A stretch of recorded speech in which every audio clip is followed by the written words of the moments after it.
The Liberation of Sita, written by Volga, pen name of P. Lalita Kumari, is a feminist retelling of the Ramayana that focuses on Sita's journey after her separation from Rama. The novel opens with Sita's exile to the forest, where she is sent after proving her chastity in the trial by fire following her abduction by Ravana. Despite her loyalty to Rama, she is once again rejected due to societal expectations and Rama's doubts about her purity. This exile marks the beginning of Sita's journey towards self-discovery. The forest, traditionally seen as a place of danger and desolation, becomes a space for Sita to reflect on her life, her sacrifices, and the expectations placed on her as a wife and queen. This moment sets the stage for Sita's gradual liberation from the patriarchal structures that have defined her identity. One of Sita's first encounters in the forest is with Surpanika, Ravana's sister, who is often portrayed in the Ramayana as a vengeful and disfigured demoness. However, in Volga's retelling, Surpanika is a strong, independent woman who helps Sita understand the power of embracing one's desires and individuality. Surpanika speaks about her own experiences with love, rejection, and revenge, and her transformation after being mutilated by Lakshmana. Through this conversation, Sita learns that anger and revenge are not the path to freedom, and that true liberation comes from accepting one's desires and confronting societal norms that dictate how women should behave. Surpanika's narrative is crucial because it highlights the double standards in the treatment of women in the Ramayana. While Rama and Lakshmana are praised for their actions, Surpanika is demonized for her desire for love and companionship. This encounter prompts Sita to question the morality of Rama's and Lakshmana's actions, and she begins to see the injustice in how women are often punished for expressing desires that men are allowed to indulge in freely. Surpanika encourages Sita to redefine her identity, not as a dutiful wife or mother, but as a woman with agency and autonomy. Sita next meets Ahalya, a woman who was cursed to become a stone for her infidelity. In the traditional Ramayana, Ahalya is turned back into a human after being touched by Rama's feet, symbolizing his ability to redeem her. However, in Volga's retelling, Ahalya's liberation is not dependent on Rama but on her own self-realization.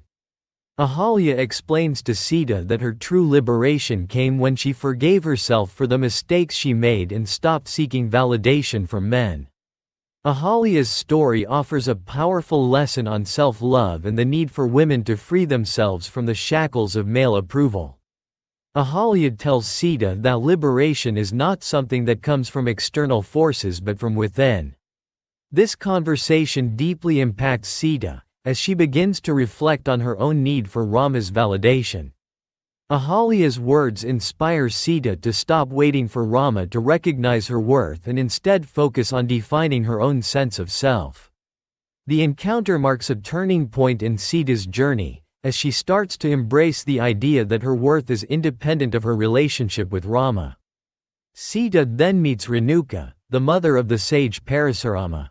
Renuka's story is one of immense suffering, as she was beheaded by her own son due to her perceived infidelity. Renuka explains to Sita that after her resurrection, she let go of all attachments, including those to her husband, son, and family.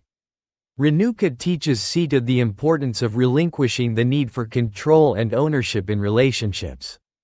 She emphasizes that true freedom comes when one stops clinging to societal expectations and embraces the flow of life. Renuka's story encourages Sita to release her attachment to Rama and the idea of being his wife, allowing her to experience inner peace. Renuka's narrative introduces the theme of detachment, which plays a central role in Sita's eventual liberation. Renuka's decision to let go of her familial ties and live as a free spirit inspires Sita to reconsider her own attachments, particularly to her children and Rama. The idea that love does not require possession or attachment is revolutionary for Sita, who has spent much of her life fulfilling her duties as a wife and mother. Finally, Sita meets her sister-in-law Urmila, who remained behind in Ayodhya when her husband Lakshmana accompanied Rama into exile. Urmila's story is one of quiet endurance, as she was left alone for 14 years, forgotten by both her husband and the epic itself. Urmila explains that during these years, she found her own form of liberation through solitude and introspection. Rather than seeing herself as a victim, Urmila used her time to reconnect with her inner self, discovering strength in her independence. Urmila's story is deeply empowering for Sita, as it shows that liberation can come from within, even in the most restrictive circumstances. Urmila did not rely on external validation to find fulfillment. Instead, she cultivated her own sense of self-worth and solitude. This conversation with Urmila reinforces the lessons Sita has learned from her other encounters. That liberation comes from within, and that women must reclaim their own narratives, rather than conforming to the expectations of a patriarchal society. By the end of the novel, Sita reaches a place of inner peace and liberation. She no longer seeks Rama's approval or desires to fulfill the role of a dutiful wife. Instead, she chooses to return to the earth, symbolizing her ultimate rejection of the patriarchal structures that have confined her. In this act, Sita claims her agency and autonomy, choosing her own path rather than the one dictated by societal norms. Volga's retelling of Sita's story is a powerful feminist reimagining, in which Sita's journey is one of self-liberation, breaking free from the chains of duty, guilt, and societal expectations. In her final act, Sita finds true freedom, not in reunion with Rama, but in her own self-realization and autonomy.